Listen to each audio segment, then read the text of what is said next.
I tell you, because he's really that good. I want to get back to some of the changes that are coming next year. I know that we're going to have 2 new judges. One is going to be in what, probate? Probate. And then the other one's in juvenile or family? Well, it's called, I believe they're calling it probate juvenile judge and family court judge, which is something they do in Logan County and a lot of other counties. It's kind of from the cradle to the grave. Anything that you have in the court system through your whole lifespan will go through one judge, one court. Divorces and everything, child custody, and those kind of things. Because a lot of children who get in trouble when they're younger, they go through juvenile court and things are decided there. Well, then later on, if the parents get divorced, then you have to move it over to the divorce side of it. This idea is just everything under one court system. Right. And I believe it's working well in Logan County. That's what I've heard. And now, sadly, these people are probably, I think that every family who goes through something like that is traumatized. You know, on both sides, you know. And regardless of, if you're a lawyer representing whichever side, they probably see that every day. Yeah. And what is it that the clerk of courts can do to make it as quick and painless as possible? Is there really anything that the clerk can specifically do for that? As far as the decision, no. But as soon as the decision is made, getting that paperwork out and available to people, and just when they call in, because a lot of people call in and say, I don't understand this, what am I supposed to be doing now?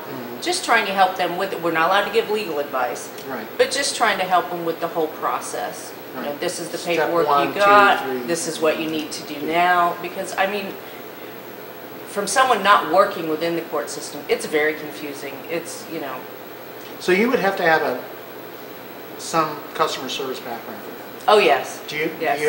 I worked in banking, customer service for 20 years. Yeah, and that is the front line of customer service. Right. Anyone who's been angry at a bank knows. I think I've been angry at banks. And I've done it myself, and come from working at a bank, that's tough. All right. Well, I really enjoyed having you on the show. Thank you very much for inviting me. Thank you for coming. And we'll have to do this again sometime. Yes.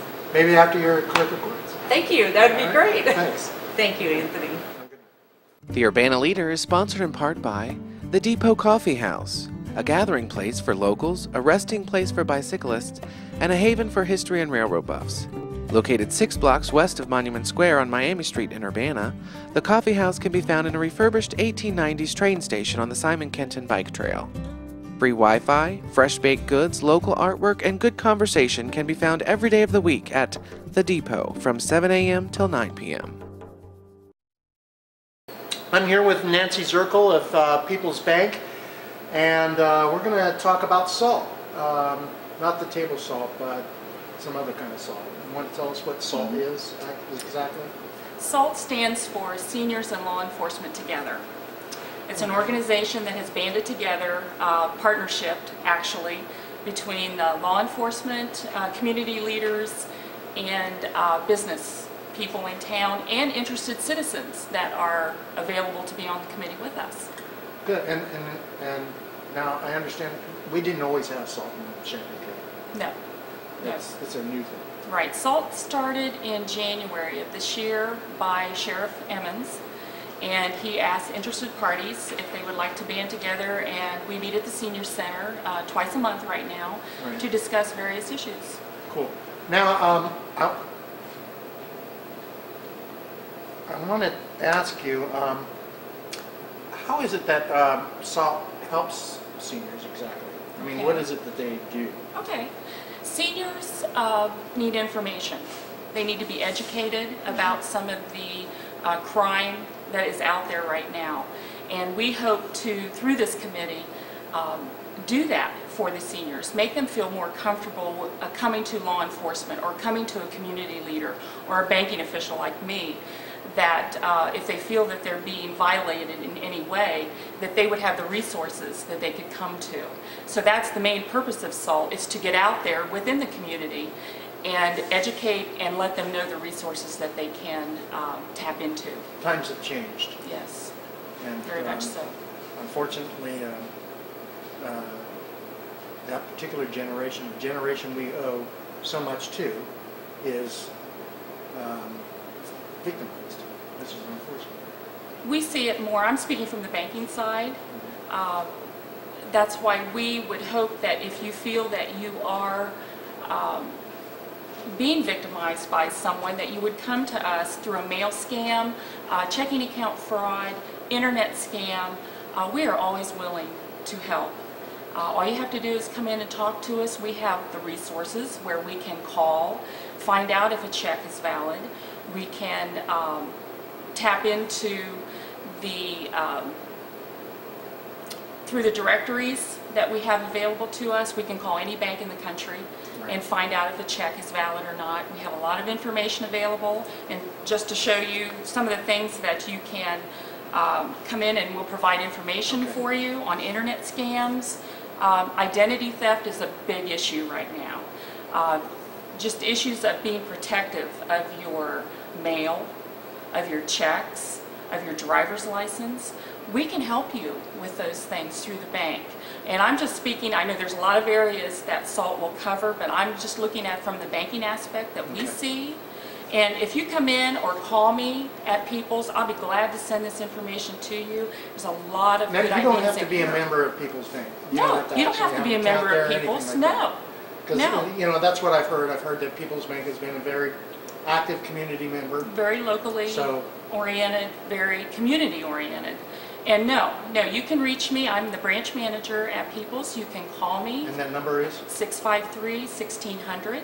Just give me a buzz, say you'd like to have some of this information. I'd be glad to mail it out to you. Okay, no, we're more than glad to help. Great. Now, what is it, aside from that, I understand you probably don't know a whole lot about, on the non-banking side of what SALT does, but are there any issues that anything that SALT is doing on that side of it? Well, I think on the non-banking side, what the intention is, and I believe this is from my attendance at the meetings, what we want to do is put a chairman in place.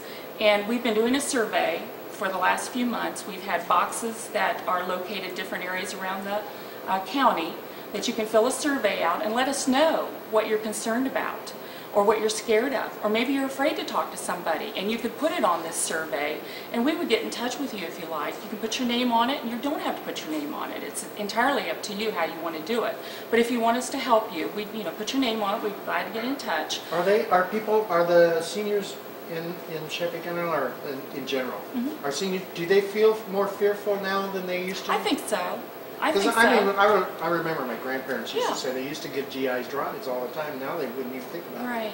Which I think is a shame. I know we've had discussions in some of the meetings about some of the things that we feel, other than the banking areas, that people are afraid of. It's like having contractors come to your house. Are they reliable? Are they really the best choice to make for that job? Is there somebody I can call to find out if this is okay? Or if you have somebody come into your home, for instance, if they're going to clean your house, are they trustworthy? You know, we want people to feel that they can call the sheriff's office or the local police office and find out those things. We don't want people to be afraid. Right. You know, when I was looking for windows for my home, somebody actually came to our house and set up an appointment, and we were willing to talk to them because we were seeking bids. And we actually had to call the police to have him removed from the house. He wouldn't leave. I've heard that, yes. I mean, even after I said, I am calling the police. He said, call them. And still wouldn't, in fact, kicked back on the couch. Yeah, I mean, insurance salesman. And I'm not a senior, you know. Yes. Yeah, well, that's true. It could be anything anymore. It could be anybody. And you know, and it's sad to say this, but, you know, seniors today are a targeted demographic. Yes. And I would just hate to think that somebody I know who was a senior would have to go through something. The biggest thing that we're seeing right now in the scam area is folks are getting mail that tells them they've won the lottery.